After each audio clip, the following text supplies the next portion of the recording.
Throw it away. Diz. The Duchess of Ravenshire's voice cut through the breakfast hall like a blade, and every servant froze as platters of untouched food were carried away to be dumped behind the kitchens. Adelaide Pemberton stood pressed against the wall, in a borrowed maid's apron, the teapot trembling in her hands. 22 years old, heiress to one of the largest estates in England. And in 14 days, she was meant to marry the Duchess's silent, haunted son, the young Marquess everyone whispered had buried his last bride beneath his name. No one in this house knew Adelaide's true name. No one knew she had come to uncover what had happened to the woman who vanished from these halls 2 years before. Then the Marquess lifted his eyes from his plate and found hers, as if he already knew. The candle she carried did not waver. Her hands did. 2 voices behind a half-closed door. One young, one older. Words drifting through the narrow gap of light like cold air through a cracked window pane. Do you think they'll do the same thing again? The young one. A scullery maid. 16, perhaps 17. Keep your voice down. The older one. Sharp. The voice of a woman who had worked in houses, where the wrong question could cost a girl her bed and her wages, and, on certain nights, a great deal more. But what really happened to Miss Worthington? And there it was. The name. Adelaide Pemberton slowed her steps. Because the corridor was long. Because the silver tray in her arms was heavy. And because somewhere underneath the coarse cotton of a borrowed maid's dress, something inside her had begun to register the weight of an answer she had been carrying with her, in pieces, since the day she had agreed to come. One day, the woman was the future bride of Ravenshire Hall. The next day she was gone, the older voice again. Footsteps then. A footman rushing past in the opposite direction, the cuff of his livery brushing Adelaide's so close. She could smell the boot black on his hands. The engagement gown has arrived from London, and the 2 maids scattered into the dark like sparrows from a tree. Adelaide kept walking. Slowly, because if she stopped, someone might notice, and if someone noticed, the next 14 days of her life would end before they had properly begun. The tray pressed cold through the cotton of her dress. The wax of the candle she had been ordered to deliver to the back study had begun to slip down its own side. A small drop hit her knuckle and burned, and she did not flinch. She was 22 years old. She had every reason to be sleeping in her own bed at Pemberton Estate, with 3 servants between her and the front door, and a tea tray brought up to her in the morning by a woman who had known her since she was 8. Instead, she was here, carrying someone else's tray, wearing someone else's apron, listening to the kind of conversation that did not happen outside where a slave. She would later remember that exact moment, the candlelight on the carved oak walls, the smell of beeswax polish and old roses, the way the word gone hung in the air after the maids had already disappeared. Because some sentences do not leave a room when the people who spoke them do. Some sentences stay. They wait, and this one had been waiting for her. It was October, 1873. The autumn that year had come in early and stayed wet. The leaves on the great Avenue leading up to Ravenshire Hall had turned and fallen in the same week. Adelaide had not yet been here, long enough to see the grounds in daylight. She had arrived at the servants' entrance just after sundown 4 nights ago, in plain clothes with a small case and a forged reference letter from a country estate in Devon that did not, strictly speaking, exist. She had given her name as Adelaide March. She had been put in a back room with 2 other maids. She had eaten brown bread and cold beef for supper, gone to bed without unpacking, and lain on the cot for an hour listening to the house settle around her. A house could tell you things if you listened. What this one had told her, on the very first night, was that no one in it was sleeping easy. The corridor she stood in now ran the length of the east wing. To her left lay the family bedrooms. To her right the back stairs that led down to the kitchen and the housekeeper's room. Ahead, the door to the study, where she was supposed to be delivering the candle. She did not move yet. She listened. Nothing. Only the distant sound of cutlery being arranged on a sideboard somewhere 2 floors below. the faint hum of a footman's whistle in the back hall. Ween the chimney. She forced herself forward. One step, then another, then the third, because the fourth step was the one a person took when they had stopped being afraid, and she did not want, just yet, to stop being afraid. She delivered the candle. She closed the study door behind her. She stood for a moment in the corridor, with the empty tray pressed against her ribs. And then she walked back the way she had come, past a half-closed door where the maids had been whispering. And she did not look in. She did not need to. She already had the name, Miss Worthington. She tucked it inside her, the way a child tucks a stolen coin inside a sock, and she went down the back stairs to the kitchen, and she returned the tray, and she walked through the rest of the evening, as if the only thing on her mind was the bell that might next be rung from the drawing room. In her small bedroom at the end of the servants' wing, she lay awake that night and counted the floorboards of the ceiling above her cot. There were 47. She counted them 3 times. She did not yet know what had happened to Miss Worthington. She did not yet know whether the woman was alive, or dead, or buried, or simply written out of the household ledgers, in the way servants were written out when their wages stopped being paid. And no one was paying attention. What she knew, lying in the dark with the wind in the chimney, and the 47 floorboards counted 3 times over, was that she had not come here for an engagement. Not really, not anymore. She had come for the truth of what she had heard tonight, and the truth was already waiting for her, somewhere in this house, behind doors she had not yet learned how to open. She turned her face to the wall. She did not sleep. 2 weeks earlier, she had sat across from a man with white hair and tired eyes in a small office in Bloomsbury. A leather-bound ledger between them on the desk. 2 cups of tea growing cold. A folded letter set off to one side, with the Carrington family seal pressed into green wax. Mr. Walsher Sterling was 63 years old. He had served her father for 28 of those years. He had buried her father 6 summers ago, and now he looked at her the way a man looks at a daughter he cannot protect, because she is no longer young enough to be told no. His voice was low, careful, the voice of a man who had spent his entire life choosing words for other people. "This is unwise," he said it 3 times that afternoon. She said it back to him only once. "Unwise is signing my name to a contract I have not yet earned the right to question," and he did not argue after that. Because he had known her father. The father in him understood the daughter in her, and the lawyer in him understood that the law would not catch what the eyes might. So they made the plan, 14 days, as a maid. Inside Ravenshire Hall, no carriage, no correspondence, no letters to her Uncle Frederick, who had been her guardian since she was 9, and who had arranged this engagement to Edmund Carrington with the brisk satisfaction of a man clearing a final item from a long ledger.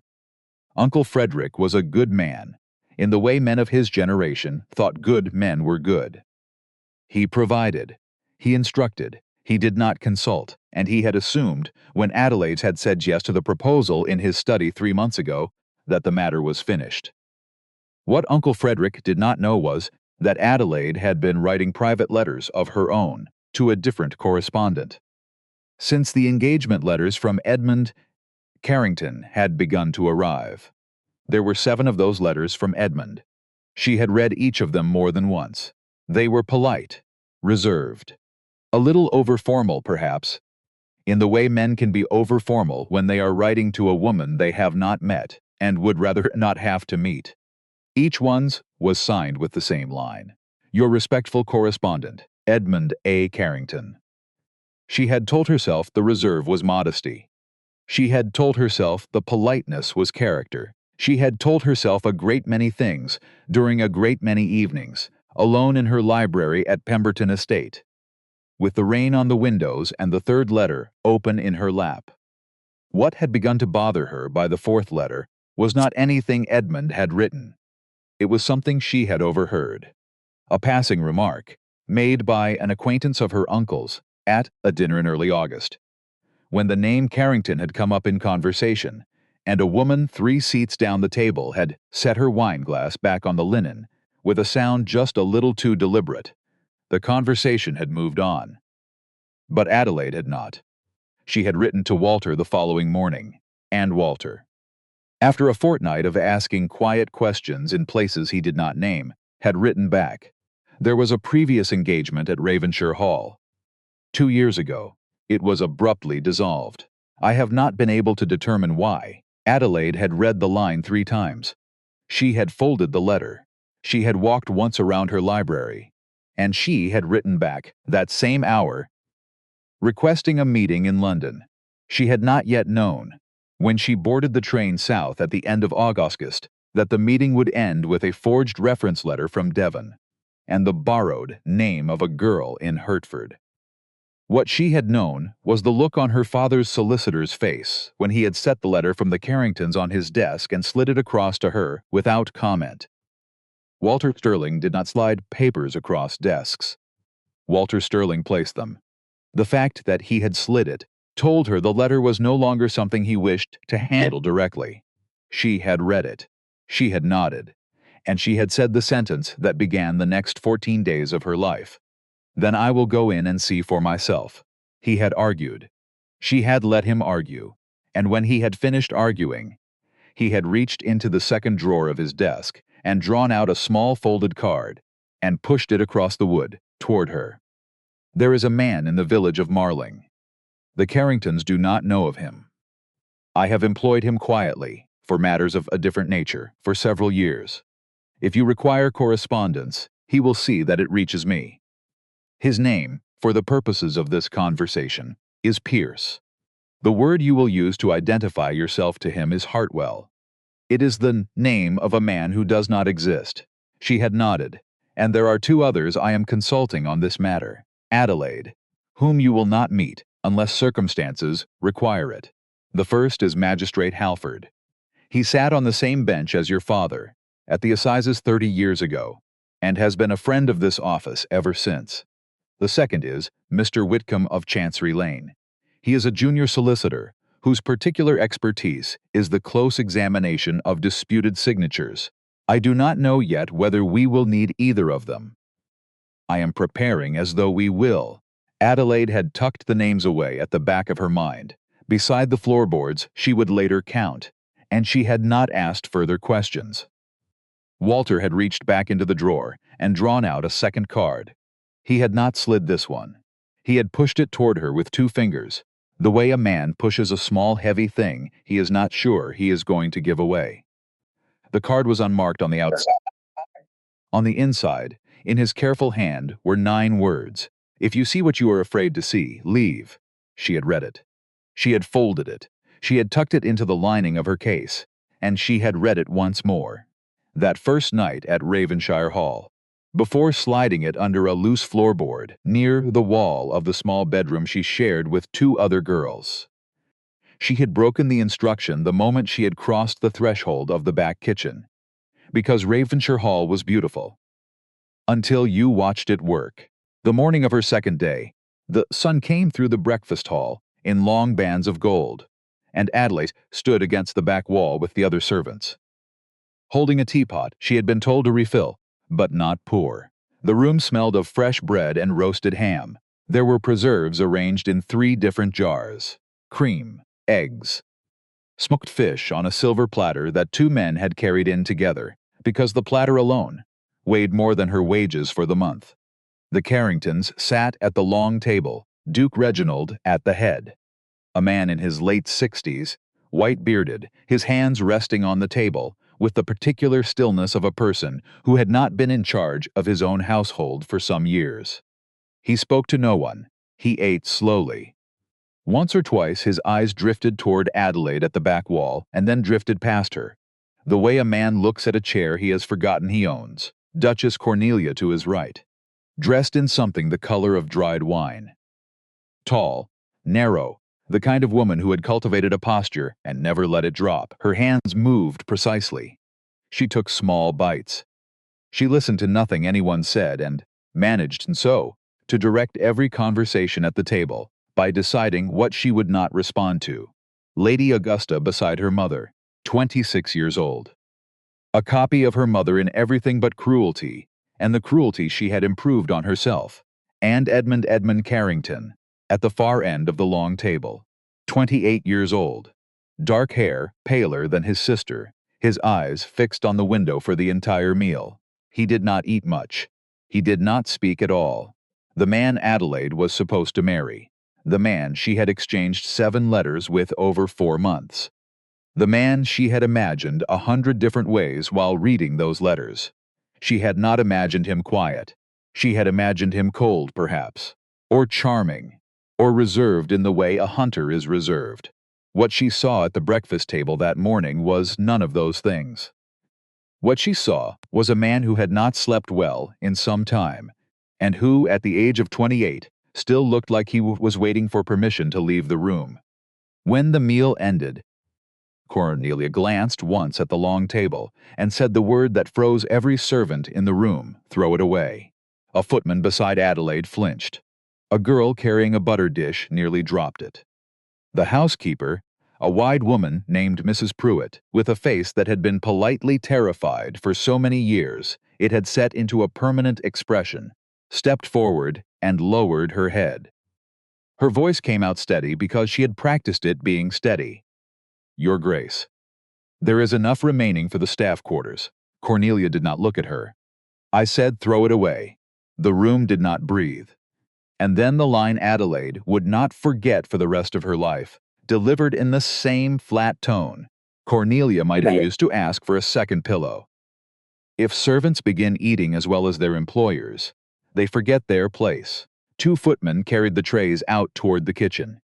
Adelaide watched the smoked ham pass her, the preserves, the eggs. Food that could have fed a struggling family for a week. Food that would be dumped behind the kitchens, because a duchess had decided that the appearance of hierarchy mattered more than the reality of bread. And Adelaide stood there, with the teapot in her hands, and she thought, I am going to marry her son. And then a second thought, sharper than the first. I am going to marry into this. She did not yet know which of the 2 thoughts frightened her more. What she knew was that Mrs. Pruitt did not look up from the floor for a full 30 seconds after Cornelia had left the room, and that one of the younger maids stood with her hand pressed flat against the wall as if she might fall over, and that Edmund, at the far end of the table, had finally looked away from the window, but only because he was looking down at his own plate, and at the toast he had not finished, and at his hands. His hands, Edmund Carrington's hands, were unsteady. Not violently so. The kind of small involuntary movement a man develops after long months of pretending to feel nothing in particular about a particular subject. It was the smallest thing in the room.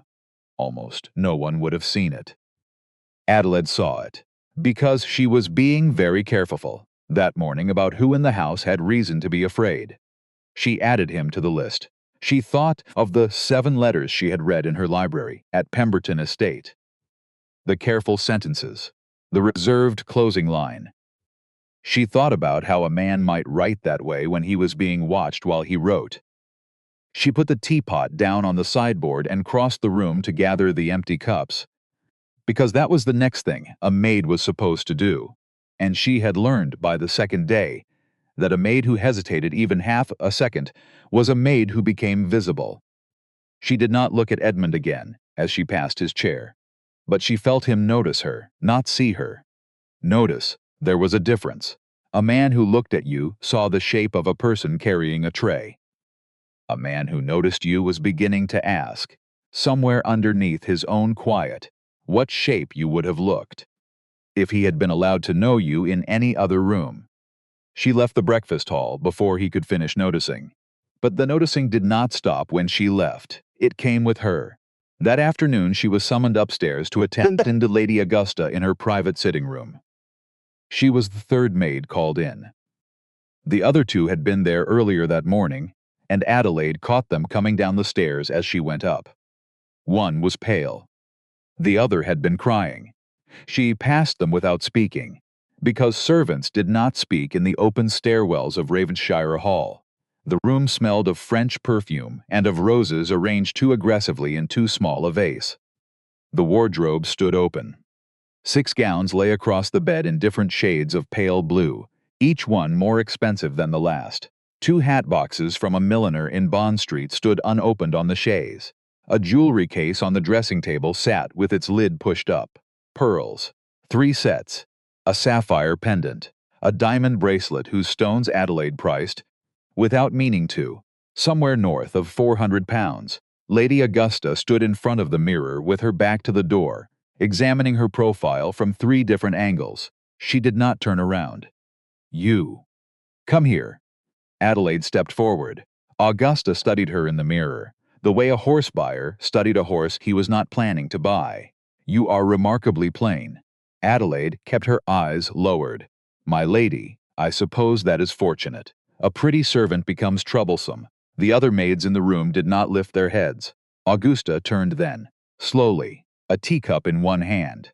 She circled Adelaide once, twice. The kind of circling that pretended to be examination but was actually theater. Because the audience was the other servants in the room, and the lesson was that no one was ever standing too still to be approached. Her smile was thin, practiced, almost bored. "Tell me, has anyone ever mistaken you for a lady?" A small laugh from one of Augusta's companions standing near the window, the kind of laugh that knew to be small. Adelaide shook her head. "No, my lady." How sensible, and then Augusta's wrist tilted. Just slightly, and the tea spilled, directly down the front of her own pale blue gown. 3 gasps in the room, none of them from Augusta. She looked down at the stain, looked up at Adelaide, and then her face changed in a way that would have been theatrical if it had not also been practiced. "You did that." Adelaide blinked. Her voice came out carefully neutral. "My lady, you startled me. Now look what you've done." Every maid in the room had watched it happen. Every maid in the room knew exactly who had tilted the cup. Every maid in the room kept her mouth closed. Augusta's voice sharpened to the soft edge it used when an audience was watching. "You expect me to attend dinner looking like this?" "No, my lady." "Then kneel." For a moment Adelaide did not move. Because there is a difference between obedience and surrender, and a part of her had not yet decided which side of that line she was on. She thought of the woman who had given her this borrowed name, the 2 maids on the stairwell, one pale, one crying, the food being thrown away behind the kitchens, the unsteady hand of the man she was supposed to marry. She could at any moment drop the disguise. She could say the word Pemberton and watch the room rearrange itself around her. She could end this in 3 syllables. She did not end it. She knelt. And she cleaned. Augusta talked the entire time. About servants. About poor women. About people without names. The kind of talk that revealed not a person's opinions but a person's habits. Augusta did not stop and start. She did not consider her words. The cruelty came out of her the way breath did. Automatically. Trained. Inherited.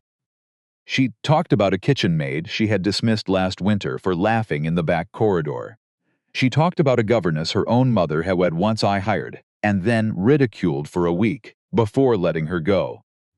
She talked about a young woman in Marling Village, who had been turned out of her father's house for some unspecified scandal, and whom Augusta had encountered begging on the road to the church the previous Sunday, and whom Augusta had asked, very politely, to step aside so the carriage could pass. The other maids in the room kept their eyes on the floor. Adelaide kept her eyes on the stain. She rubbed the fabric in small, even circles. She let the cruelty wash past her like all cold water past a stone. When the stain was finally gone, Augusta dismissed her with a flick of her wrist and went back to the mirror, already humming a tune that did not have a name. Adelaide left the room, crossed the corridor, walked down the back staircase to the servants' wing. She did not let herself slow down until she reached the door of the small bedroom, and even then she only allowed herself 30 seconds against the wall, because she had 30 seconds before someone might come looking for her. The kneeling had not hurt. What hurt was understanding that they were like this when they thought no one important was watching, which meant they had been like this for a very long time, which meant Miss Worthington, whoever she had been, had seen it too. She straightened her apron. She wiped a single hot tear from the corner of her eye before it could fall, because crying was visible and visible was dangerous. She lifted her chin, and she walked back into the kitchen, as if the last 20 minutes had been a matter of polishing silver, and she had simply taken a time the polishing required. The dress arrived on the fourth evening. Adelaide knew, because the entire downstairs of Ravenshire Hall reorganized itself for the occasion. The hall floor was polished twice. The chandelier in the drawing room was lowered and cleaned and raised again. The footmen put on their second-bestest coats, and Adelaide was assigned to carry a silver tray of small glasses of champagne into the drawing room. Because 2 maids had been pulled into the kitchen to manage the catering, and the house was short, she had not expected to be in the room when it happened. She had expected to be a passing figure in livery. Refilling, withdrawing. Invisible. What she had not expected was to be standing 2 steps behind Edmund Carrington when the ivory box was opened. The dress inside was the most beautiful thing she had ever seen. Even she, who had grown up with French dressmakers cutting silk on her bedroom floor, could not deny it. Ivory silk, seed pearls hand-stitched into the bodice in the pattern of climbing roses. A row of glass beads sewn so finely along the hem that the whole skirt caught the lamplight and made the room go quiet. The guests had been arranged on Cornelia's instructions. In the careful semicircle she always arranged her guests in, the kind of semicircle that put the Duchess at its center without making it obvious. Cornelia smiled. The smile she used when she was being photographed. Lady Augusta touched the pearls. Her voice was soft, almost reverent. "This will look beautiful. Make sure she looks absolutely perfect." And then Edmund's uncle by marriage, a thin man named Lord Ashworth, currently on his 3rd glass of wine, raised his hand for attention. His voice carried the careful loudness of a man who had decided to be funny before he had decided what to say. Beautiful women attract sympathy. A few of the guests laughed. Adelaide did not, because she had served Lord Ashworth twice already that evening, and she had begun to understand the kind of man he was. The kind who told you what he was every time he opened his mouth, and trusted that no one in the room was listening hard enough to hold it against him. But then a quieter voice spoke. From across the room, the kind of voice that did not need to be loud, especially before they disappear. It came from a man Adelaide had not yet placed by name. Dark hair, late 40s. A glass in one hand. An expression that did not match what he had just said. He was smiling. But the smile sat above the words the way a hat sits on a head that does not quite fit. The room did not laugh. Cornelia did not laugh. Augusta did not laugh. Lord Ashworth Howell's own hand froze halfway to his mouth with his wineglass in it. Even Edmund. Edmund, who had barely spoken all evening. Edmund, who had been staring at nothing all afternoon, looked up, and for 1/2 of 1 second Adelaide saw something on his face she would think about for the next 10 days. Fear. Not surprise, not annoyance, not embarrassment, fear. The kind of fear a man wears when someone in the room has just said out loud what he has spent a long time pretending not to know. And then the moment passed. Someone laughed, too late, too loud. Cornelia raised her glass and pivoted the conversation toward the London weather, with the smooth, practiced motion of a woman who had been redirecting unpleasant rooms since she was 16. A footman moved between the box and the guests with a tray. The dark-haired man took a long drink of wine and did not say anything else for the rest of the evening. And Adelaide stood there with 12 glasses of champagne in her arms, none of them spilled. But the room had changed. She had felt it. A house full of people had just heard a sentence about a missing woman, and reacted not with confusion, not with curiosity, not with embarrassment for the speaker. They had reacted with the silence of people who knew exactly what was meant. She walked out of the drawing room 10 minutes later, down the corridor, past the portraits, past the cabinet of polished silver. She stopped at a small alcove near the rear staircase, set the tray down on a side table, and pressed her hand against the wall to steady herself. Her knees took a moment to remember they were knees. She stood with her forehead against the cool wood paneling and counted to 30. Slowly, the way her mother had taught her to count when she was 9, and had needed to walk into a funeral and not weep. Counting was a small machine you could put inside the chest, and it would do the breathing for you if you were not yet ready to do it yourself. By the time she reached 30, she had a name for the dark-haired man.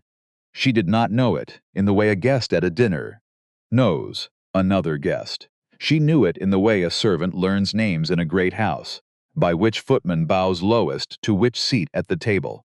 She had served him a small dish of nuts an hour earlier. He had not looked up. He had only said, in the same quiet voice that had cut the room a few minutes ago, the words, "My thanks." And then, his glass had clicked back down on the side table, and his eyes had returned to the conversation at the fire, as if he had not spoken at all. She had asked the second footman, afterwards, very lightly, whether the gentleman by the fire had a country seat. The footman had given her the name without looking at her, the way servants exchange names in front of guests, without anyone noticing it has happened. Mr. Lionel Marchant, a distant cousin of the late dowager, not properly a Carrington, by blood, but counted as one by habit. He kept rooms in London for most of the year. He came to Ravenshire only when summoned. He had been summoned this week for the announcement, and Mr. Lionel Marchant, somewhere in the previous 2 years, had decided that he was not going to forget Miss Worthington, added a lot that fact away beside the floorboards and the name. She straightened her apron. She picked up the empty tray, and she walked back the kitchen by way of the back corridor, where the wind from a poorly fitted window had been catching the back of her neck all evening, and where, for the first time since she had crossed the threshold of Ravenshire Hall, she allowed herself small private thought that she was not the only person in this house who was paying attention. The next night, Adelaide was sent down the east corridor with a basket of fresh candles. It was a route the senior maids gave to junior girls when they wanted them out of the way. The east corridor was quiet, cold. Less than half its sconces were even kept lit, because the rooms it served, the Duke's private library, the family offices, the small chamber the late dowager had used for correspondence, were rarely visited at that hour, which was exactly why Adelaide had asked for it. She walked slowly. She had counted the doors on her first day. She had memorized the way the corridor turned, and she had been waiting 4 days for an evening when the family was occupied long enough downstairs for her to make this walk look like routine. She heard them before she saw the light. 2 voices behind a paneled door. The door was not closed properly. A finger's width of warm lamplight cut into the corridor at the threshold. She stopped. She did not look in, because looking would have been suicide. She listened, because listening could be explained. Cornelia's voice, tired in a way Adelaide had not heard it before. "The creditors are becoming impatient." A second voice, lighter, younger, Augusta. "Then perhaps Edmund should stop gambling." Adelaide did not breathe. "Complaining about your brother will not solve anything, and marrying Miss Pemberton will." A pause. Then Cornelia, with a finality that did not sound cruel because cruelty would have required feeling. "It will solve everything." Augusta laughed, soft, pleased with herself. "The poor woman has no idea." And then the sentence that would walk with Adelaide for the rest of her life. "I do not care whether Miss Pemberton is intelligent. I care whether she signs." The corridor was so quiet that Adelaide could hear the lamp in the room hissing. She had imagined many versions of this conversation. In the carriage to London, in Walter's office, in her own bed at Pemberton Estate. The night she had finally agreed to the plan, she had imagined that the Carringtons might be ambitious, that they might be cold, that they might be the kind of family that married for advantage. Because nearly all old families married for advantage, and ambition was not town. What she had not imagined was that her future mother-in-law would speak about her the way one spoke about a contract. Not a daughter-in-law, not even a person, a signature. Inside the room, Augusta picked up her teacup. Adelaide heard the porcelain click against the saucer. Once she's married, she'll learn her place. Cornelia's voice was already moving on to the next item on the list. Once the agreement is completed, Pemberton Estate will secure this family's future. A pause from Augusta. Then the change in her voice. The thing that always happened to Augusta's voice, the moment money was mentioned, was that it became, suddenly, very young. And mine. Cornelia did not answer, immediately. What exactly do you plan to do with your share?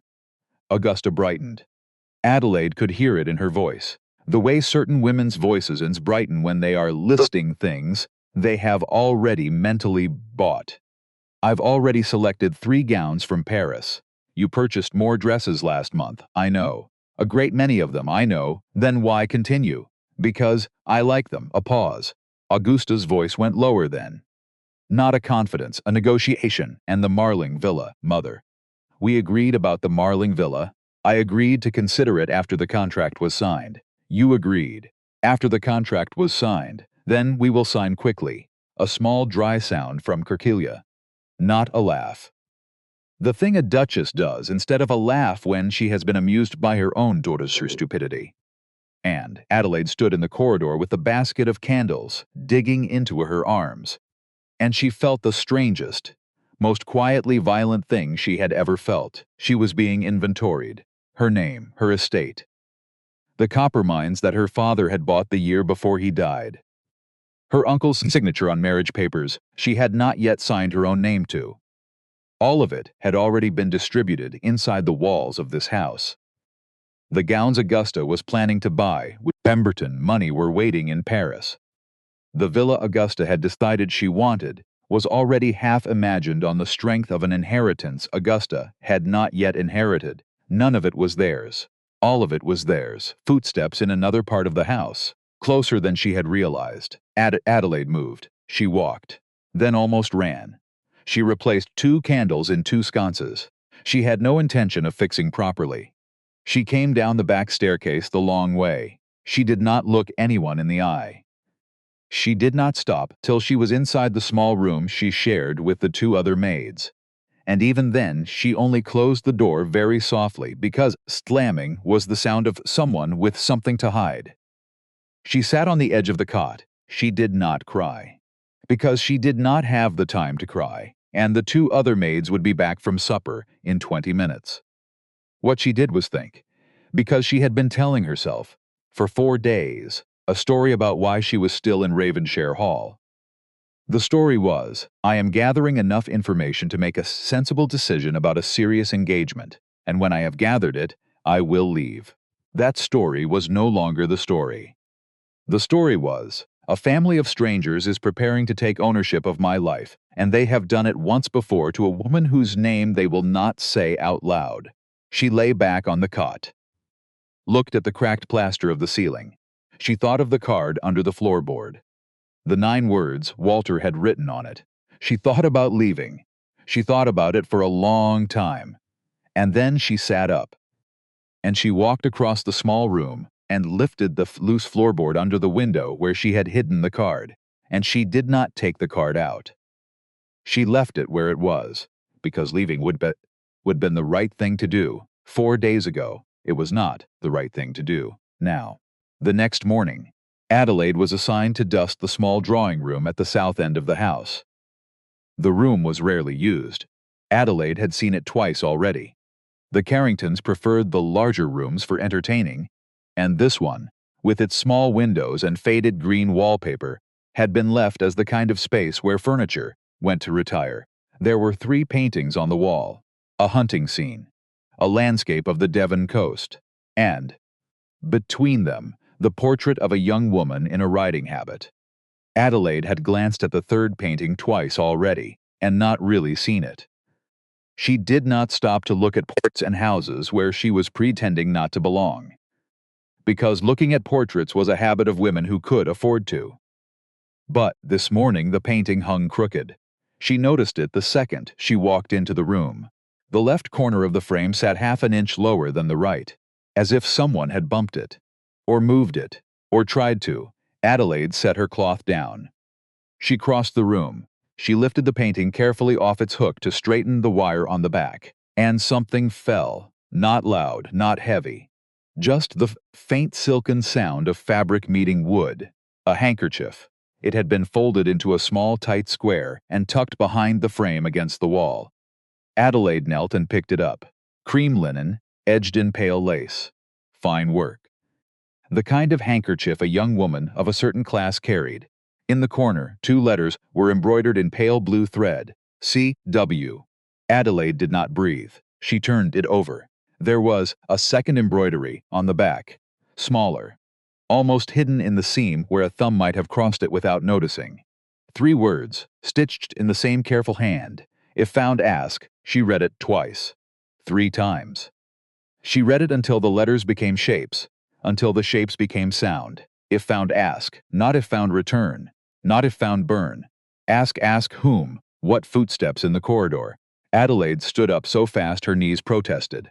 She tucked the handkerchief into the bodice of her dress in one practiced motion, rehung the painting, straightened the frame, picked up her cloth. But by the time the footman passed the open doorway and glanced in, she was dusting a table as if she had been dusting it for 10 minutes. He did not stop. When he had gone, Adelaide stood very still in the center of the room. C.W. Catherine Worthington. Cecilia Worthington.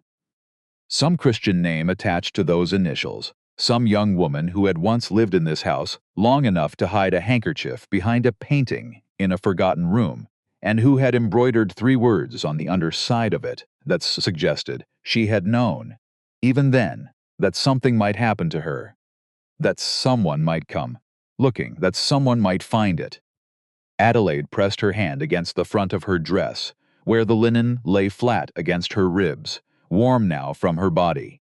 She had thought, walking into Ravenshire Hall 4 nights ago, that she was investigating a marriage. She was investigating something much older than that. She did not yet know what had happened to Miss Worthington. She did not know whether the woman was alive or dead, hidden or buried, run away or carried off. She did not know who in the house had been kind to her, or who had broken her, or whether the man Adelaide was supposed to marry had loved her, hated her, or simply allowed her to disappear.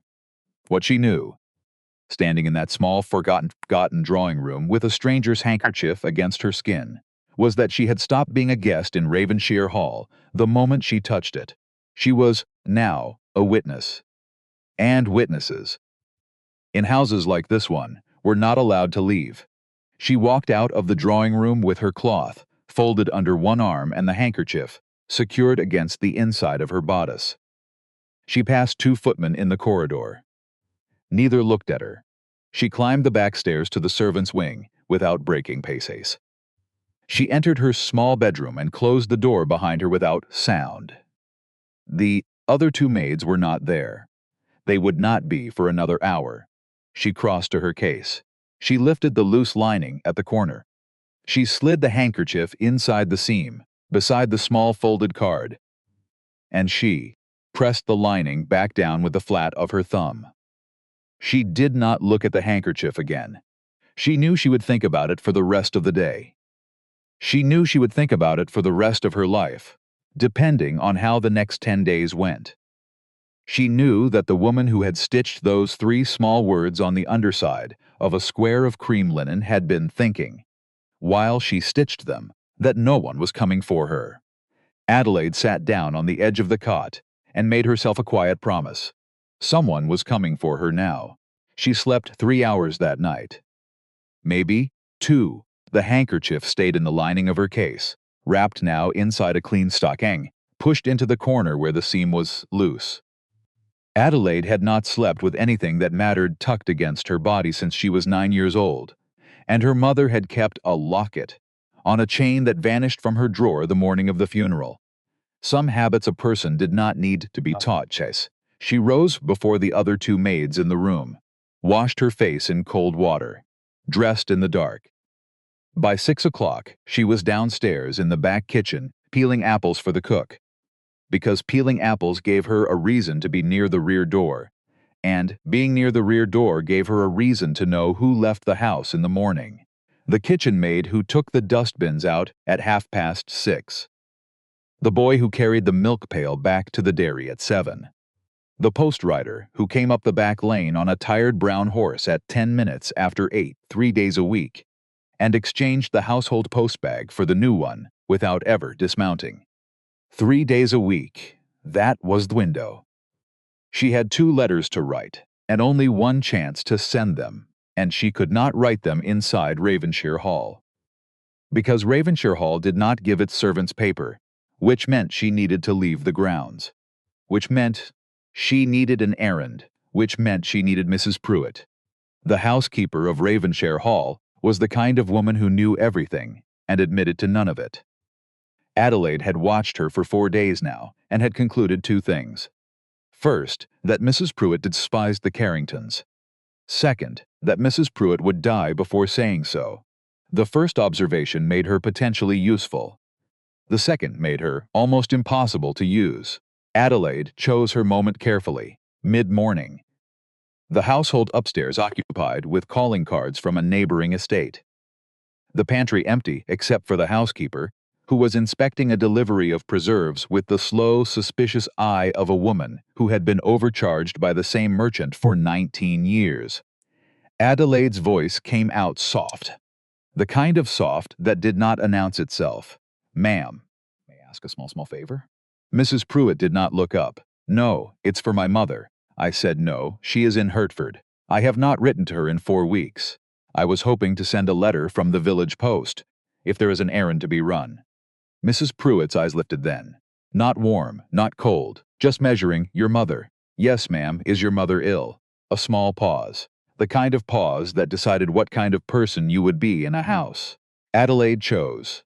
"She is old." Mrs. Pruitt looked at her for a full count of 5. Long enough that Adelaide felt the sit in her own mouth the way a coin sits on the tongue. Long enough to understand that Mrs. Pruitt knew it was a lie and was going to allow it anyway, and that the reason she was going to allow it was the part of Mrs. Pruitt that despised the Carringtons. The housekeeper turned back to the preserves. "The boot boy goes to the village this afternoon for a parcel from the ironmonger. You may accompany him.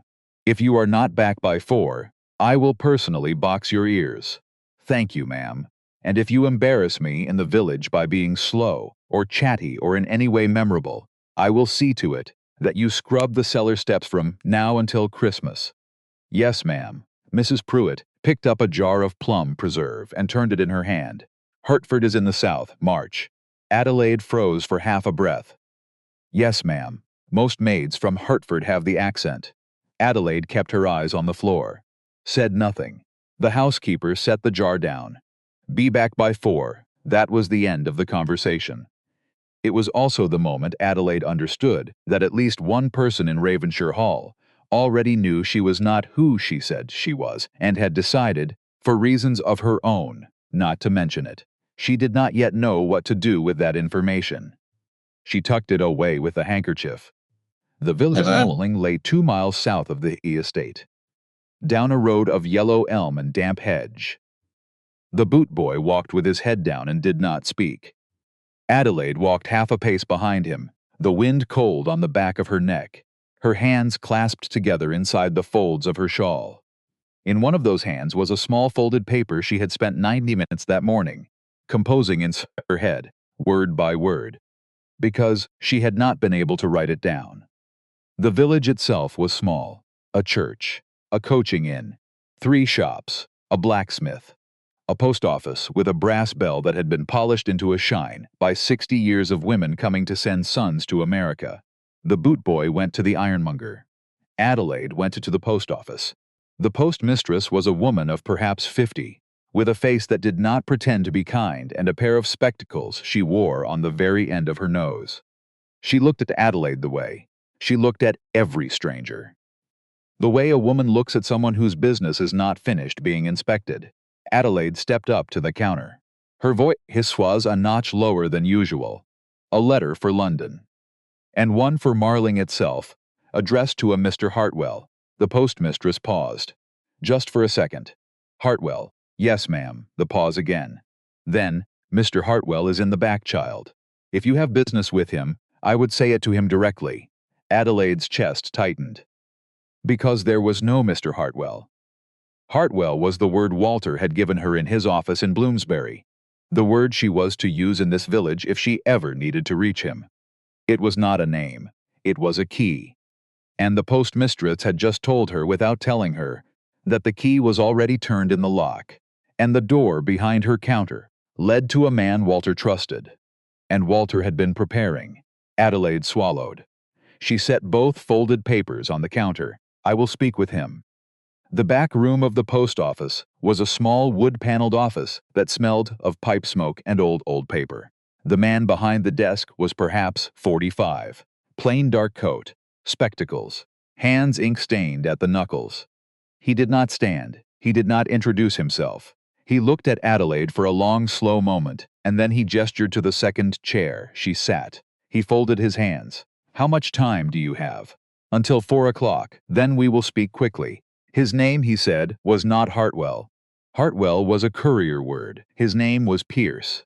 He had served as a clerk in 3 London chambers, including Walter Stirling's. He had been here in Marling for 14 months. He had been keeping an small office front for Walter's quiet correspondence in 3 counties, and he had received, at the end of August, a sealed letter from London that had instructed him to wait for a visitor whose arrival had been promised, but whose name had not been spoken in the letter at all. His voice was even, dry, the voice of a man who handled bad news for a living. Mr. Stirling instructed me to provide 3 pieces of assistance if you came.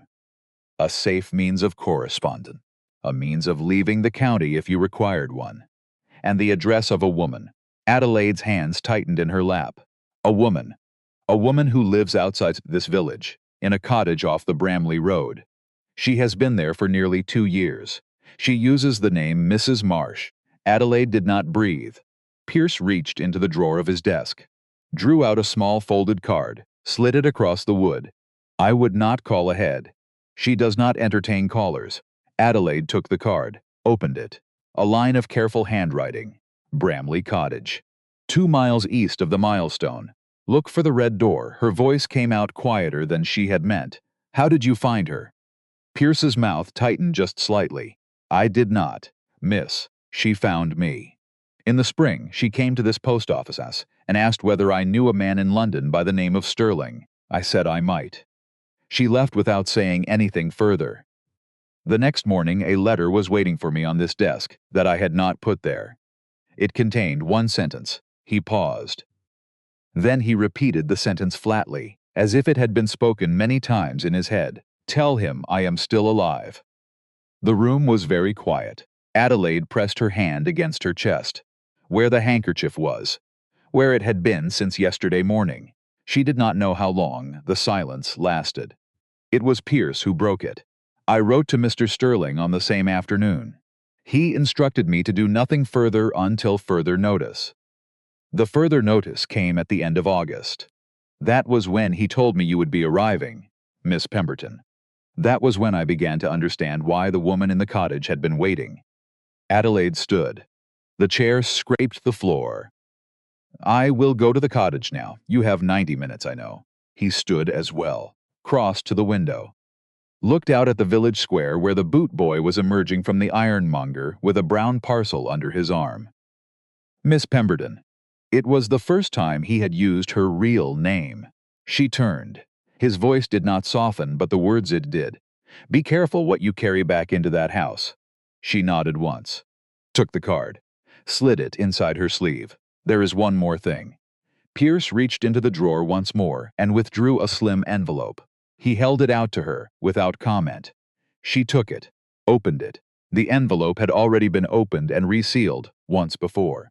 Inside was a single sheet of paper, Walter's hand, the careful, upright letters she had known since she was a child.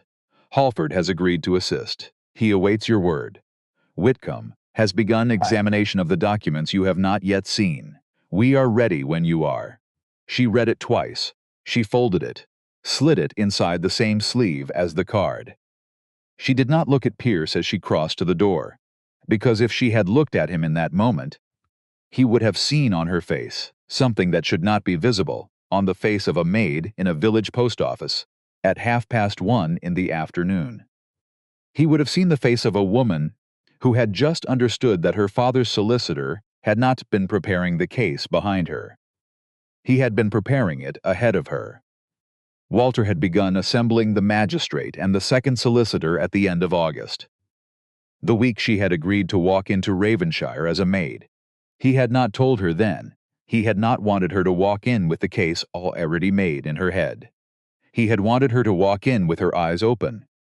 The case was already nearly built. She only had to bring back the last brick. The cottage was set back from the lane behind a low fieldstone wall.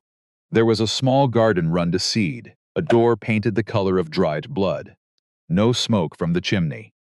From the road it looked like the kind of house no one lived in anymore. Adelaide stood in front of the door for 10 seconds before she knocked. She knocked once. Quietly, footsteps from inside. A pause. The scrape of a bolt being drawn back. The door opened the width of a hand. A woman's eye, pale gray. Adelaide kept her voice low. Mrs. Marsh. There is no Mrs. Marsh. I think there is. The eye narrowed. Adelaide reached into the front of her dress, drew out the handkerchief, held it up between two fingers in the gap. The door did not open further, but the eye held there for a long moment, and then a hand reached through the gap, took the handkerchief. The fingers were thin, long, the nails clipped close. Adelaide saw them tremble once before they closed. The door opened. The woman behind it was perhaps 25 or 26. Her hair was light brown, cut shorter than was fashionable, the way a woman cut her hair when she had been ill, or in mourning, or wished not to be recognized. She was thin, not gaunt, but the kind of thin that came from a body deciding, over a long period of time, that food was not interesting. She wore a plain gray dress, no jewelry, no lace.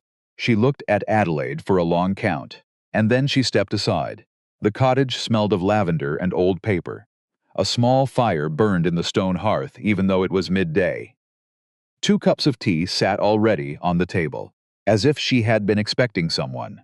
As if she had been expecting someone for a long time. The woman gestured to a chair. Sit. Adelaide sat. Who are you? My name is Adelaide Pemberton. The woman went very still. Her voice, when it came, was almost a whisper.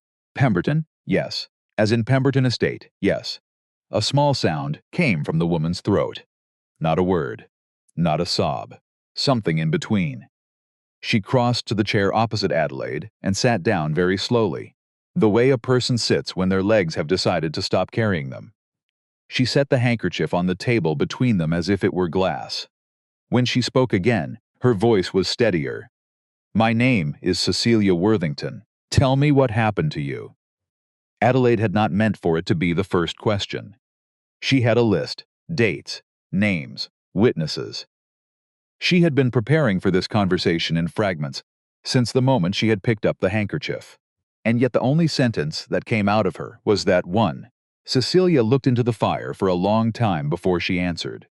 When she did, her voice was even, careful, the voice of a woman who had told this story to no one and had therefore been forced to tell it, over and over, to herself. She had been engaged to Edmund Carrington for nearly a year. She had arrived at Ravenshire Hall in the autumn of 1870. She had been 23 years old then. Her father had died 8 months before her engagement was arranged. Her mother had died when she was a child. She had been the only daughter of a manufacturing family. She had inherited well. Her uncle, her guardian, had been delighted to see her settled with an aristocratic family of long name and longer reputation. The first month had been bearable. The second month had not. By the third month, Cecilia had understood that she had not arrived in a home. She had arrived in a transaction. Her voice did not rise as she described it. The criticism began with my clothes. Then it moved to my speech. Then to my background. Augusta would smile when she said the worst of it. She always smiled. She had a way of place an insult inside a compliment so cleanly that you did not know which was which until you were halfway up the stairs. Adelaide felt the muscles in her jaw lock. By the 6th month, I no longer received invitations from any of the neighboring families. By the 8th, the few friends I had in London had stopped writing. By the 10th, I had begun to overhear my own name spoken in rooms I had just left. The word that followed me everywhere. Adelaide. The word was unstable. She paused. Drew in a long breath. I tried to leave the engagement twice. Both times Augusta arranged for me to be seen in circumstances that, by the next morning, made the word unstable into the word unsuitable.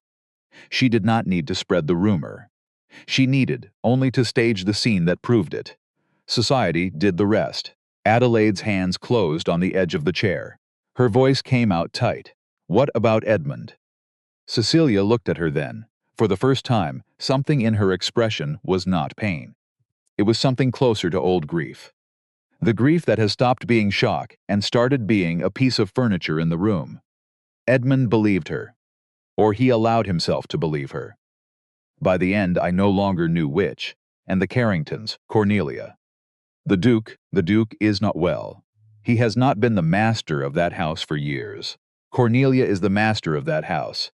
And Cornelia made it clear to me, by the 11th month, that she would no longer permit me to remain her son's chosen bride. She did not put it in those words. She did not have to. How did you leave? Cecilia's mouth bent into something that was not a smile. I did not leave. I was made to leave. There was a small social gathering, a summer afternoon, a picnic in the park behind the house.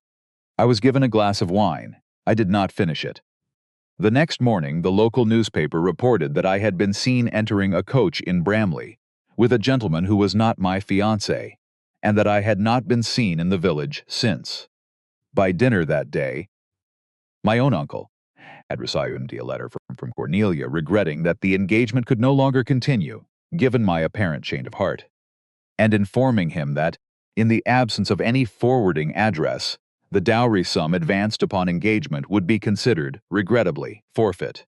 Adelaide could not speak. Cecilia said the next part very quietly. The coach was real. I was in it. I do not remember boarding it. I do not remember the man.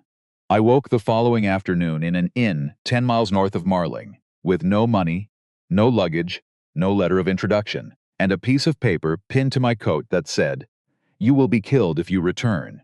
The fire cracked. Adelaide felt her own heartbeat in her throat. Her voice came out almost a whisper. Who wrote the paper? Cecilia looked into the fire. I have never seen Augusta's handwriting at the bottom of a polite note. I have only seen it at the top of one threat. She had been hiding for 2 years. She had written, 8 months after her disappearance, to her own uncle. The letter had been returned unopened. He had remarried by then. His new wife, a friend of Cornelia's from a London charitable society, had instructed the housekeeper to refuse all correspondence from any woman claiming to be Cecilia Worthington, on the grounds that the unfortunate Miss Worthington had clearly suffered a complete collapse of mind, and any letters bearing her name were the work of a sad impostor who did not deserve a reply. The forfeited dowry, in the meantime, had become, by the operation of the contract her uncle had signed, the property of the Carrington estate. Adelaide closed her eyes. In her own head, very quickly, she did the sum. It was a large sum. Cecilia spoke as if reading her thoughts. £18,000, Adelaide. They took £18,000 from me by burying me in the local newspapers. And there is nothing I can do alone. I have written to 2 lawyers in London under assumed names. Both wrote back that without the original engagement contract, which is in the Carrington vault, and without my own signature on a notarized statement to be presented in court, before a magistrate who has not been entertained at Ravenshire Hall, there is no case I can bring without my name first being publicly cleared, which it cannot be, because the people who would clear it are the same people who erased it. Adelaide opened her eyes. How far would you go to expose the truth, Cecilia? It was the first time she had used the woman's name directly. Cecilia looked at her. I have already gone every distance I am capable of going alone. Then, you will not have to be alone any longer. The silence after that was different from any silence in the cottage so far. It was the silence of 2 women who had just stopped being strangers, and who had begun, without either of them quite naming it, to plan. She had a question. She did not know how to ask it. Because asking it would make it real, she asked anyway. Cecilia, your mother, what was her name? Cecilia did not look surprised by the question. She had perhaps been waiting for it. The pale gray settled on Adelaide's face the way a person settles a hand on a door before opening it. My mother was Eliza Worthington. Before she married, she was Eliza Pemberton. Adelaide's vision narrowed at the edges. Cecilia's voice was steady, careful, the voice of a woman placing a piece of porcelain on a table. Your father, Adelaide, had one sister. She married a manufacturer named Worthington in the year you were 6. Your parents attended the wedding. I have seen the letter your mother wrote my mother on the morning of the wedding. It is in the inner pocket of the case at the foot of that bed. The cottage was so quiet Adelaide could hear the fire shift in the grate. Cecilia said, very gently, I am your cousin. The 2 words sat between them on the table beside the handkerchief. For a long moment Adelaide did not move. She did not weep. She did not exclaim. She did not stand up. She simply sat very still, and felt her face go cold, and then warm, and then cold again, and understood that the floor of her life had moved underneath her, by some small but permanent measurement. Her voice came out only just above a whisper. I was 9 when my mother died. I know. I did not know about you. I know. How did you find me? Cecilia's mouth bent in something that was almost a smile, except it had too much grief in it to be a smile. I did not, Adelaide. I have known about you all my life. My mother kept a small box of letters from your mother. I read them after she died. I knew. When the Carrington engagement was first proposed to my uncle, the name of the family I was marrying into. I did not know, when I was sent away from Ravenshire, that the same family would, 2 years later, propose the same arrangement to my cousin. Adelaide's hand pressed flat to the surface of the table. She had to ask. She did not want to, she asked. How did you know they had? Cecilia's eyes were very steady. Because Walter Sterling wrote to me, by way of Mr. Pierce, 6 weeks ago. The cottage was still. Adelaide's voice came out smaller than she would have wished. Walter knew. Walter was your father's friend. Adelaide. Your father knew his sister had a daughter. Walter knew. And when Walter began to suspect in August that the family proposing to marry you was the family that had erased me, he wrote to Pierce, and Pierce wrote to me. I have known you were coming, Adelaide. I have not slept easily for 6 weeks. Adelaide closed her eyes. Her chest hurt. It hurt in a way she had not expected, because some debts are not written in money. Some are written in the silence of women no one was ever supposed to find again. She sat there for a long time without speaking. Cecilia did not press her. Cecilia, of all people, understood how long a particular hint of silence had to last before it could be allowed to end. Eventually Adelaide reached across the table. She took Cecilia's hand. It was thinner than her own, but warmer. She did not say anything sentimental. Cecilia would not have wanted anything sentimental. They had not been raised together. They were not sisters. They were 2 grown women who had just discovered they shared one mother's grave between them, and the only thing to do with that discovery was the thing they were already doing. She stood up. She walked back to Ravenshire Hall in a state she could only later describe as detached. The boot boy was waiting at the village fountain with the brown parcel. She did not remember the words she exchanged with him. She did not remember the road. She remembered, when she arrived, only that Mrs. Pruitt looked at her face for a full count of 3 before saying nothing, and pointing her toward the kitchen. She washed her hands. She picked up a tray. She carried it upstairs. She was no longer a girl investigating an engagement. She was a girl who had come, without knowing it, for her own blood. That evening Lady Augusta summoned her. There was no warning. A footman appeared in the back hallway at 7:30 and said only the words, Her ladyship wants the new girl in the sitting room. The other maids in the kitchen did not look up. They had learned not to look up when those words were spoken about other people. Adelaide climbed the back staircase. The handkerchief was back inside the loose seam of her case. The note from Walter was burned. The card from Pierce was also burned. The ashes mixed into the cold cinders of the morning grate. The only paper now in Adelaide's possession was a letter she would not yet have the chance to slip into the post. She paused outside the sitting-room door. She did not pray. She had never prayed easily. What she did was something closer to a list. She listed very quickly every fact about Adelaide March, the maid from Hertford, the age, the references, the mother, the fictitious previous employer. She held the list at the front of her mind and walked in. Auguste was not standing in front of the mirror this time. She was sitting in an armchair by the fire, a book in her lap. The book was open, but Adelaide could see, from the doorway, that Augusta's eyes were not on it. Her voice was almost pleasant. "Come in, March." "Sit." Adelaide did not sit. Maids did not sit in their employers' sitting rooms. Augusta gestured to a small stool by the hearth. "Sit. I am not in the mood to be powered over by my own staff."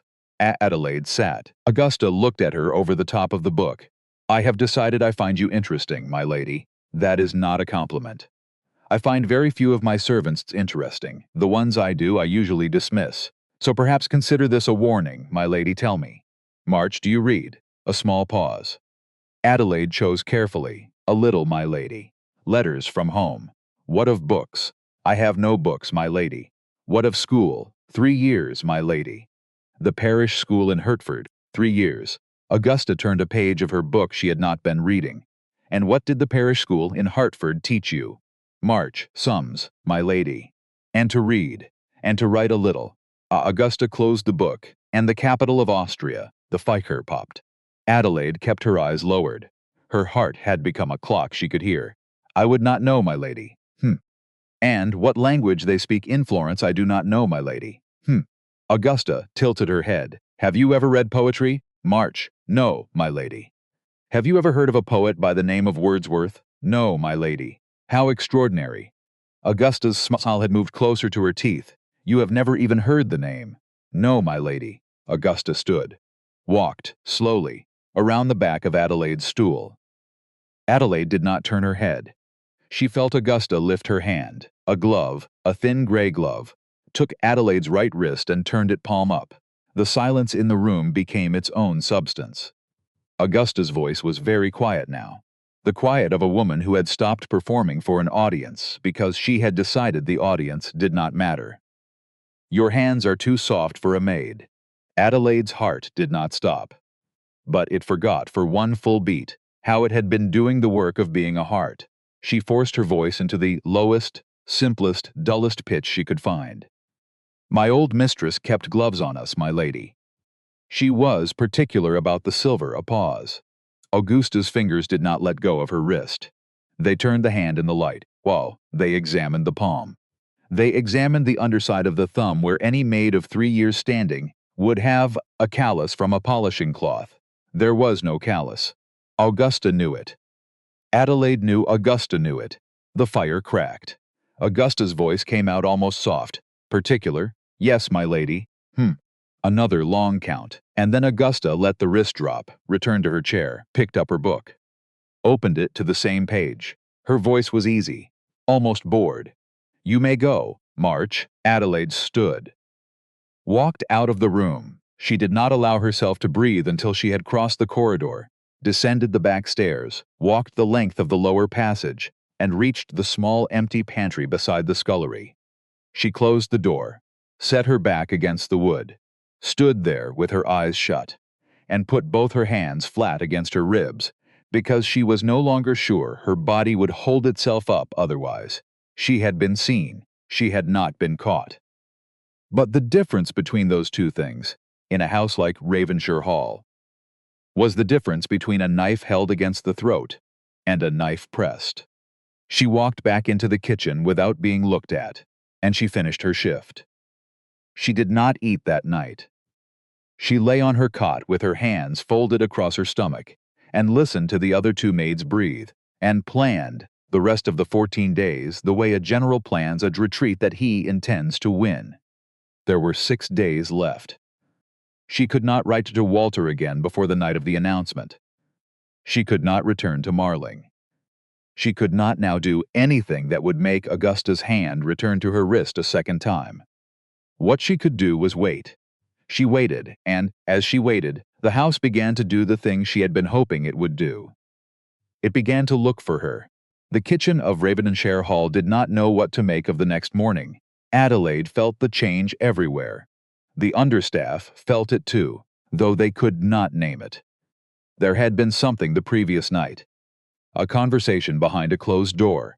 A footman summoned at an unusual hour. A candle burning past midnight in a window where no candle should have burned. By breakfast the next day, the household had a name for the heir, even if no one would say it aloud. The Duchess was looking for something. What no one in the kitchen knew was that the Duchess had begun the morning by ordering the searches. Mrs. Pruitt came down the servants' corridor at 5:30, with 2 footmen behind her, and a face like polished granite. Every maid was to wait in the kitchen. Every belonging in the servants' quarters was to be inspected. The Duchess had concluded that a valuable item had been removed from the house. The Duchess had concluded that someone among the staff had forgotten her place.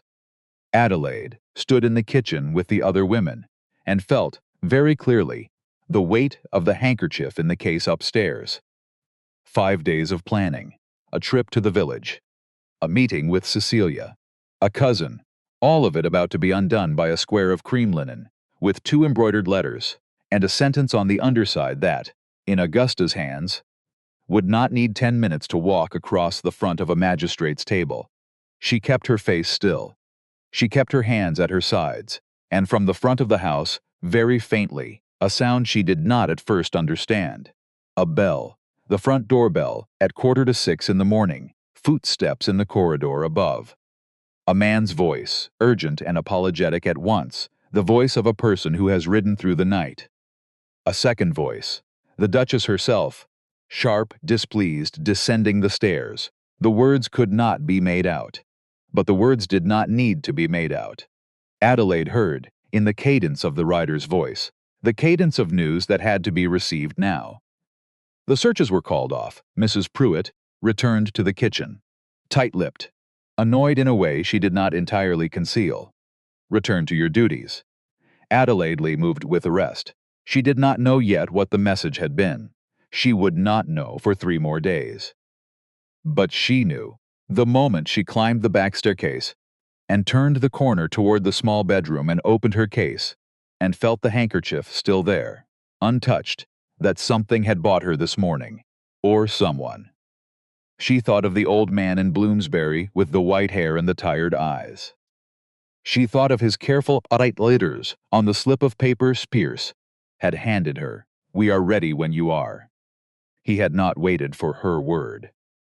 He had moved, whether the rider had carried a bankruptcy notice, whether the rider had carried news of a London creditor demanding immediate audience, whether the rider had carried something else entirely.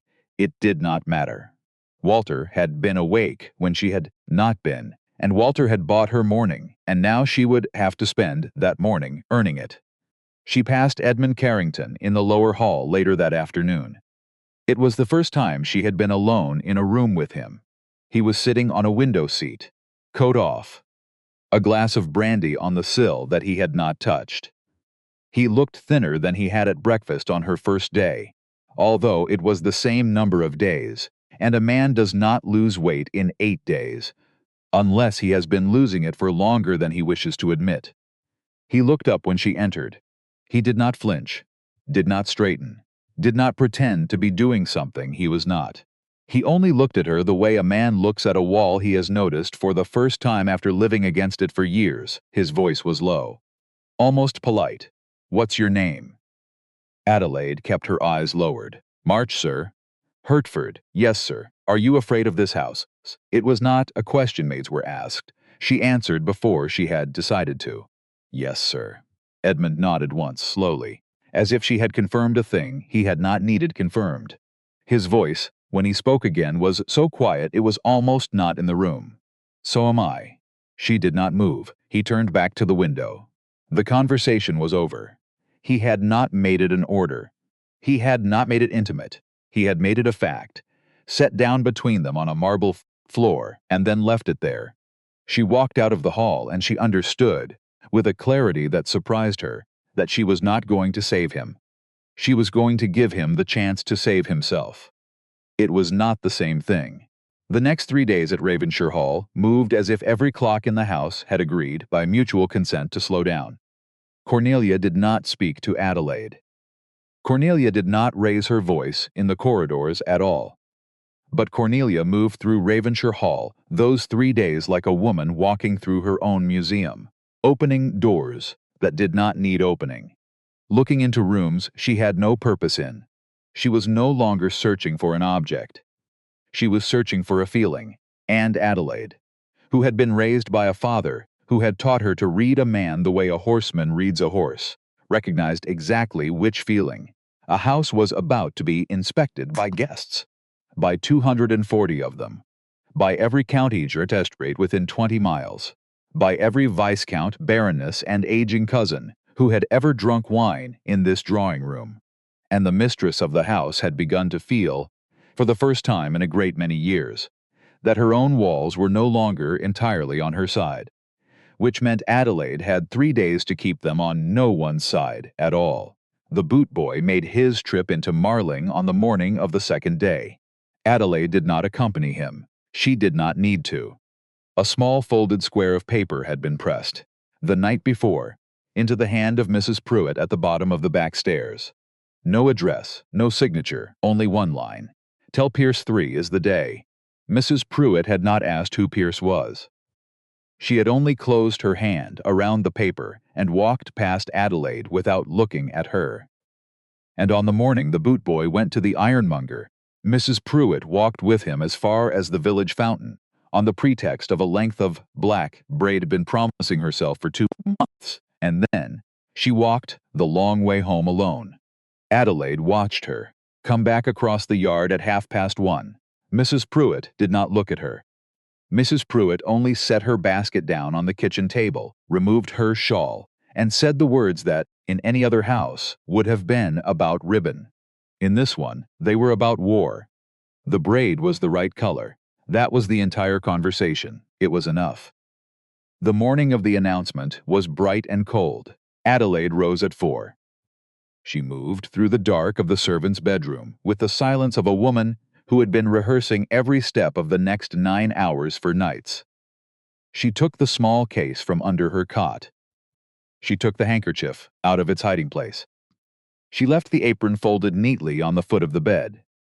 She walked downstairs in her own boots, in a maid's traveling cloak, and she walked out of the kitchen door of Ravenshire Hall, as if she were a girl going home to nurse a sick mother in Hertford.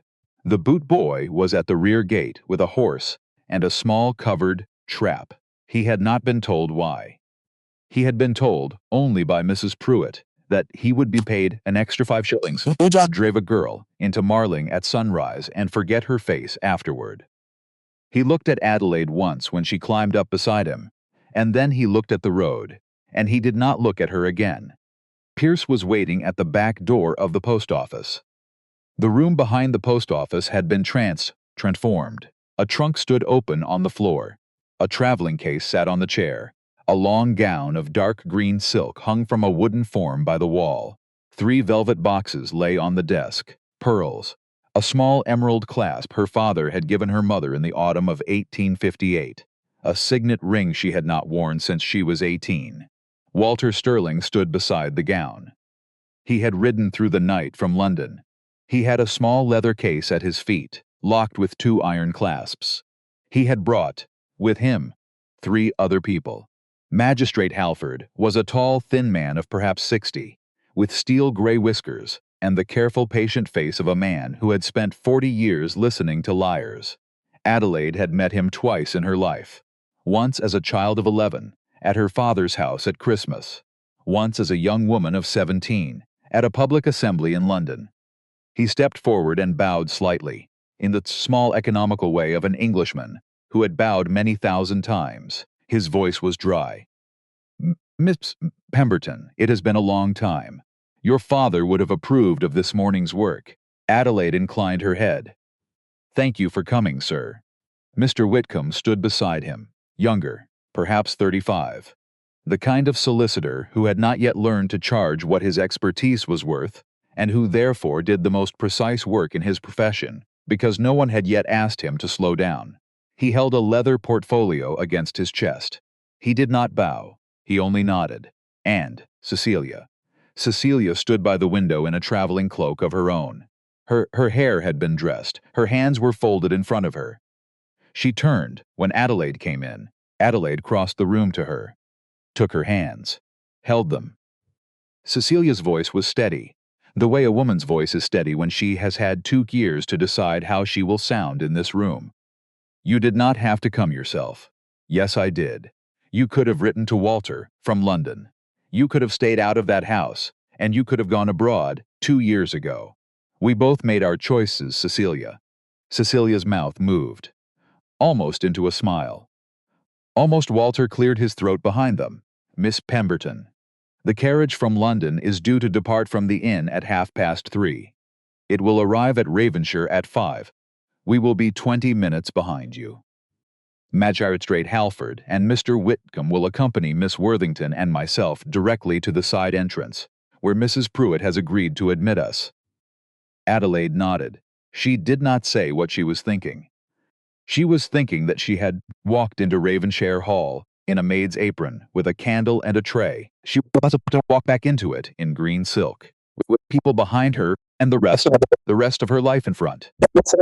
The drawing room of Ravenshire Hall, at 6 o'clock on the evening of the announcement, was full, 240 guests. Chandeliers lowered to half height to make the light warmer than truth. A string quartet in the corner playing a quiet piece in 3/4 time. Champagne in shallow glasses.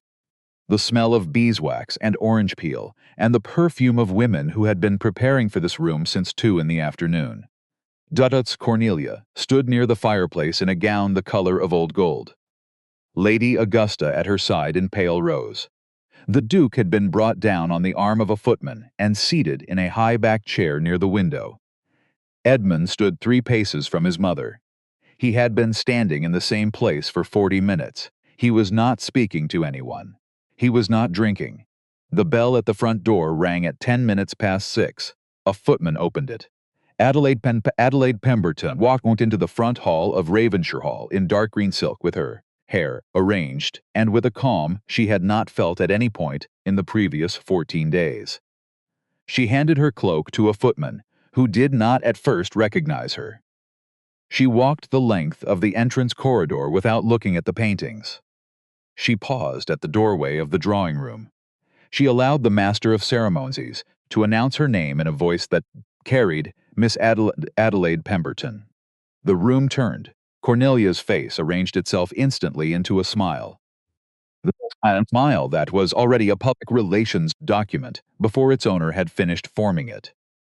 She began to move toward the door. She did not get 3 steps because Adelaide had already begun to walk in. And the moment Adelaide entered, she did not go to Cornelia. She did not curtsy. She did not allow her hand to be taken. She walked directly past her, into the center of the room, where she stopped, turned, and addressed not the Duchess, but the assembled guests. Her voice came out clearer than she had expected. Good evening. Before this engagement is announced, there are several things this room must hear. The string quartet faltered. The room had not been spoken to like this before, by anyone under 30. Cornelia's smile remained on her face. The skin around her eyes did not move with it. My dear Miss Pemberton, whatever surely it would be more comfortable in a private. It would be more comfortable in private for one family. It would not be more comfortable for me. The room did not breathe. Cornelia took another step forward. Her voice was lower now, the careful low that a woman uses when she is reaching for a leash and is not yet certain whether she will need it. Miss Pemberton, you have had a long journey. You will permit me to. I have been in this house for 14 days, Duchess Cornelia. The room did not breathe at all. Augusta's glass paused halfway to her mouth. Adelaide did not look at either of them. She looked at the magistrate seated nearest her, at the elderly Viscountess 2 rows back, at a thin woman with a feather in her hair whom she had served in the drawing room 3 nights ago. She looked at her audience. Her voice was even. "I came to your house, Duchess Cornelia, in the clothes of a maid. I came in order to learn whether the man I was being asked to marry was the man his letters claimed to be. I learned a great deal more than that. I learned what is done in this house to women who carry trays. I learned what is said about my own person behind closed doors. I learned what happened to the young woman whose engagement to your son ended 2 years ago." A small sound from the back of the room. A dropped glass. Adelaide turned her head slightly toward the side door of the drawing room. It opened. Cecilia Worthington walked in. She wore gray silk. Her hair was pinned. Her hands were at her sides. She did not weep. She did not pause. She walked directly into the lit center of the room and stopped beside Adelaide. And she looked, for the first time in 2 years, at the woman who had buried her. Cornelia's face went the color of unfired clay. Augusta's glass struck the floor. Several guests stood. A woman in the second row, an elderly countess, who had once been Cecilia's mother's closest friend, pressed her hand against her mouth and stayed standing. Cecilia's voice was very quiet, but it carried with no effort at all. "Good evening, Duchess." Cornelia did not answer. Cecilia turned slowly to the room. "My name is Cecilia Worthington. 2 years ago, I left this house in a coach I do not remember boarding, with a note pinned to my coat that I have kept and which is now in the hands of Magistrate Halford of this county. I have spent the time since attempting to determine who would believe me. I have determined that the answer is the people in this room." A second elderly woman sat down very suddenly. Lord Ashworth, the uncle by marriage, set his wineglass on a side table with a hand that had begun to shake. The witnesses came in one at a time by the side door, in the order Walter Sterling had arranged them. Mrs. Pruitt entered first. She did not look at Cornelia. She did not look at Augusta. She looked at the magistrate. Her voice was clear, dry, the voice of a woman who had waited 19 years to speak in a room she had no business speaking in. "I served this house 31 years. I served Miss Worthington from the day she arrived in the autumn of 1870. I was present in the back kitchen on the morning the local newspaper reported her departure. I was present in the back kitchen 40 minutes earlier, when her belongings were carried down the back stairs by 2 footmen, whom her ladyship the Duchess had ordered to remove them. Without her ladyship, Miss Worthington's knowledge, I was instructed by her Grace the Duchess never to speak of this. I am speaking of it now." The room held. Mrs. Pruitt did not stop. "I was further instructed 8 days ago to assist with a search of the servants' quarters.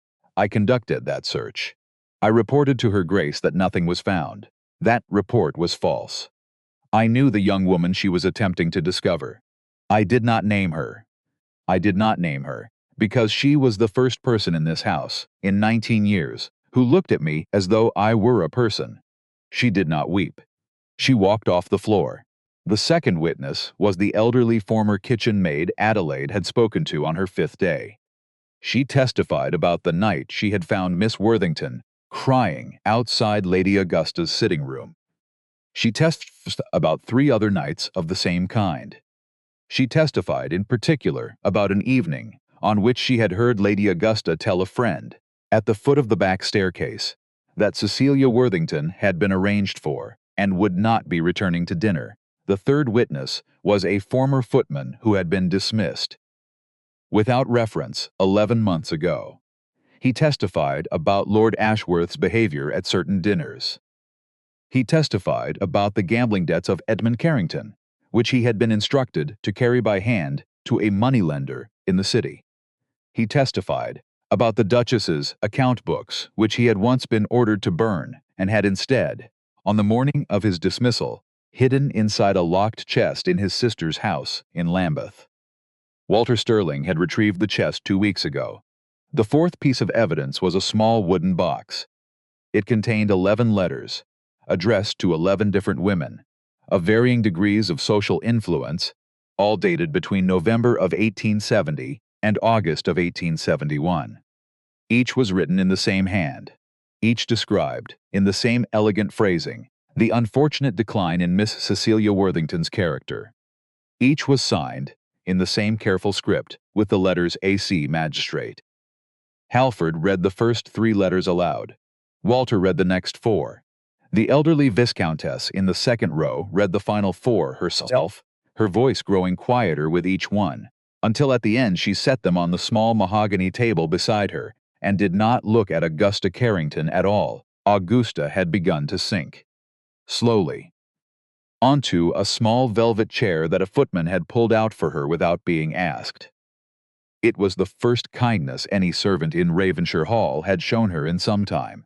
It would be the last for several years. Walter Stirling stepped to the center of the room.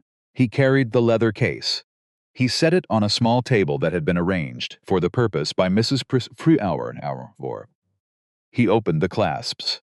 He drew from the case folded document of cream-colored vellum. He drew from the case a second document of the same color with the Carrington seal. He drew from the case a third sheet, smaller, that contained a signature. And he held the third sheet up against the second, so that both could be seen from the front row, side by side. His voice was the dry, careful voice of a man who had spent 40 years reading documents aloud, in rooms where the documents mattered. The first document I have placed before you is the original engagement contract between Miss Cecilia Worthington and Mr. Edmund Carrington, dated October the 17th, 1870. The second is the deed of forfeiture, dated July the 3rd, 1871, by which the sum of £18,000, advanced by the late guardian of Miss Worthington upon engagement, was transferred from the account of the Worthington estate into the account of the Carrington estate, on the grounds that the engaged party had voluntarily and irrevocably absented herself as. He paused. His eyes moved across the room.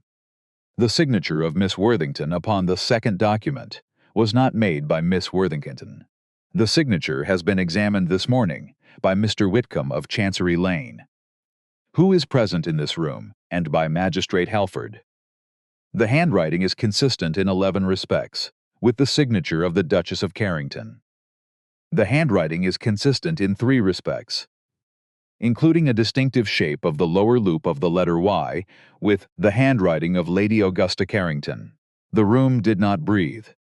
The signing of another person's name to a deed of property transfer, my lords and ladies, is the crime of forgery.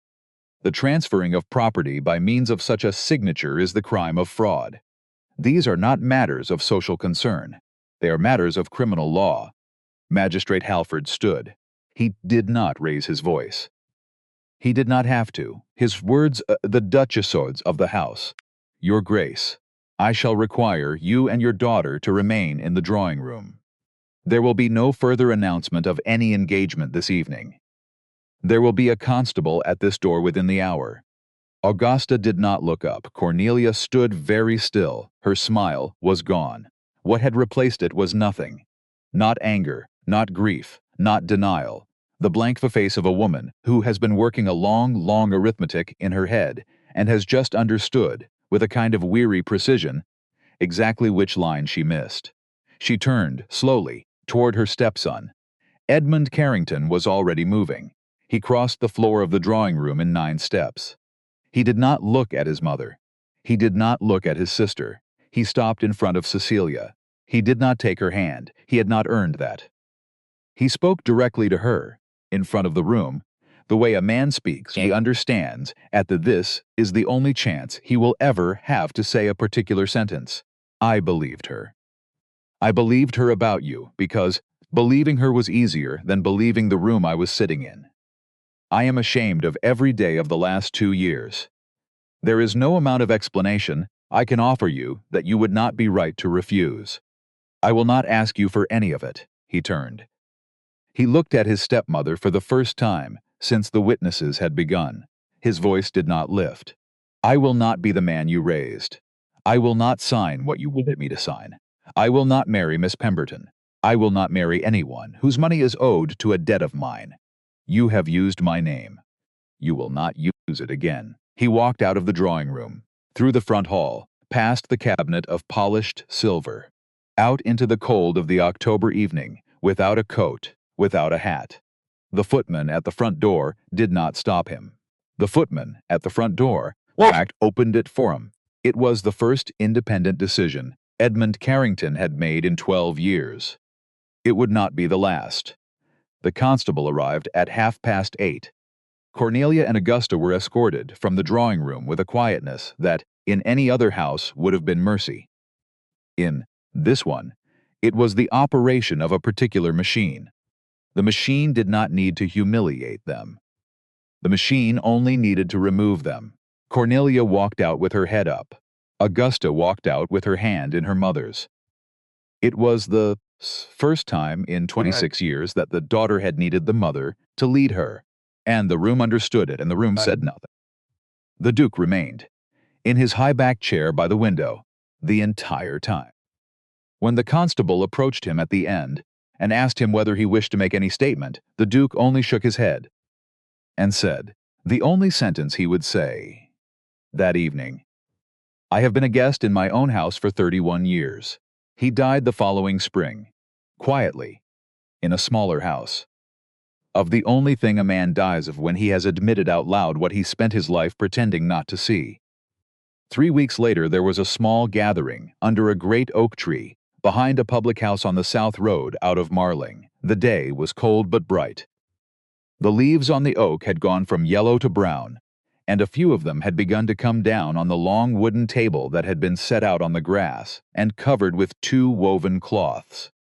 There were loaves of fresh bread on the table, a pot of butter, a roasted chicken, a bowl of late apples, a pitcher of hot tea wrapped in a cloth to keep it from cooling too quickly in the wind. The people seated around the table were not aristocrats. They were a former housekeeper, a former kitchen maid, a former footman, the boot boy from Ravenshire Hall, who had been hired by the public house and was eating his second piece of bread without looking up, a woman in a plain gray dress, who had been until recently called Mrs. Marsh, and a young woman in a dark blue traveling coat who had been, until 13 days before, the lowest housemaid at Ravenshire Hall. Cecilia had used the first part of the recovered £18,000 to lease a workshop in Marling. She had hired 5 women within the first week. 2 of them had been housemaids dismissed by Cornelia Carrington over the previous 3 years, for offenses that, on examination, turned out to mean asking a question. Cecilia had named the workshop after her mother. The sign on the door read E. Worthington & Co. in plain black paint. The door itself was a pale blue. Adelaide had paid for the door to be painted that color. Walter Sterling sat at the long table with his coat off and his sleeves rolled to the elbow. He had not in 63 years ever eaten a meal at a table with a former boot boy.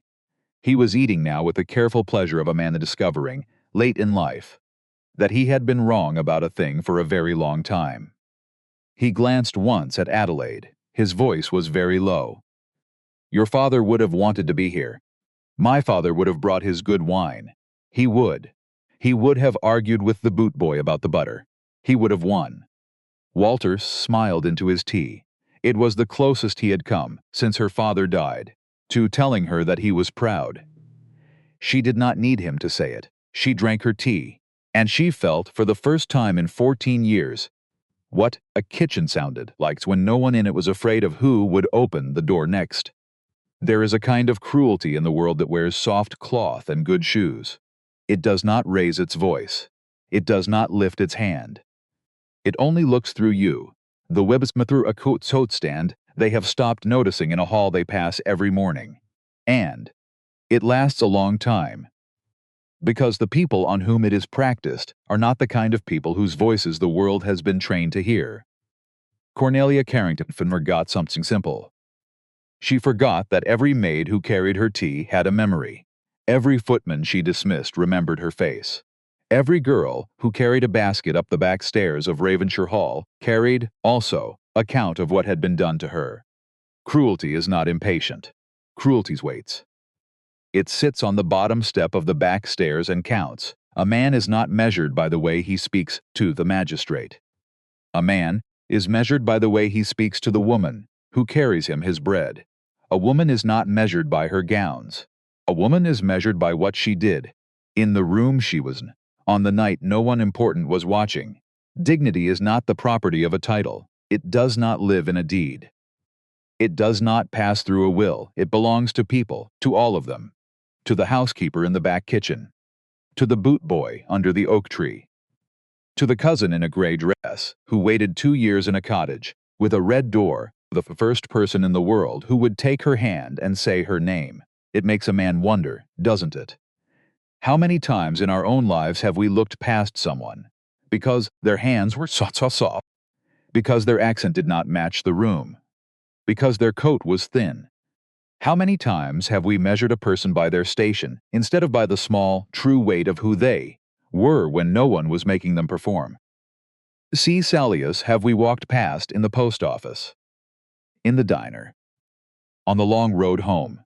If you have ever been underestimated, friend, if you have ever stood in a room and been spoken about as if you were a piece of furniture, if you have ever watched cruelty go unanswered, and asked yourself when somebody was going to stand up and say, enough, tell us your story in the comments below. We read them.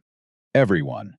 And if Adelaide's story meant something to you tonight, pass it along. To a son, to a grandson, to an old friend who needs to be reminded, at the end of a long week, that no one in this world is ever truly invisible. The light at Ravenshire Hall went out that winter, but the light under the oak tree, on a cold, bright afternoon in a small village in the south of England, has not gone out yet. It is, in fact, still on.